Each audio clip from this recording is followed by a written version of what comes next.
This is a great follow-up question to his original question about ancient Hebrews. You want to know, where did these ancient Sumerians or Akkadians, where did they come from? Now, of course, the Akkadians came after the Sumerians, so we're going to stick with the Sumerians. But not just the Sumerians. You have to understand that at the exact same time that the Sumerian culture just popped onto the planet 8,000 years ago, you also had the Egyptians popped onto the planet 8,000 years ago. The Minoans popped on. The Chinese popped on. The Indus Valley popped on.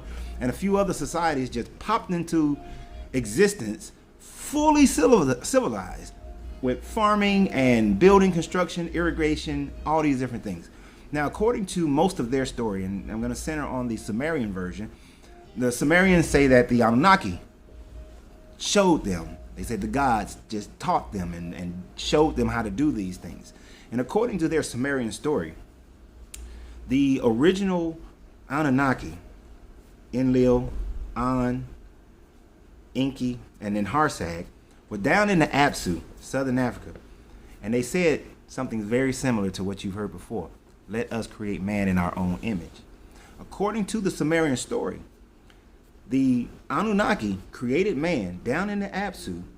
About 200,000 years ago, they started playing with man's genome. And after trial and trial and trial and trial and trial, they finally got to a version, Adapa and Titi, that worked. And they took Adapa and Titi and brought them to Edom, which is current Mesopotamia.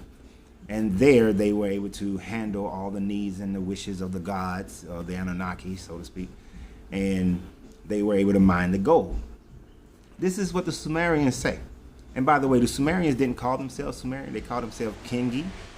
Now, mind you, in this same story, they talk about how Ishtar, Inanna, they went and started civilizations all over the world, over in the Indus Valley, over with the Minoans, the Egyptian. Thoth was the Egyptian, that's Enki anyway.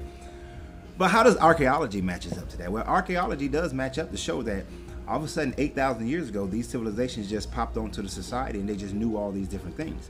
But archaeology does show that there are human crawl civilizations next to ancient gold mines in southern Africa, and that people have migrated from those points up into what we call now the Middle East, which is East Africa, and throughout Asia, and then over to the Americas and Europe and so on and so forth.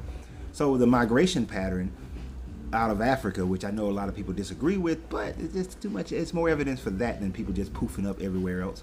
And of course, people think that there were humans here when Pangea was around, but no, there were no humans during Pangea. There were none. But so anyhow, where did they come from? Out of southern Africa, or the gods, the aliens brought them there.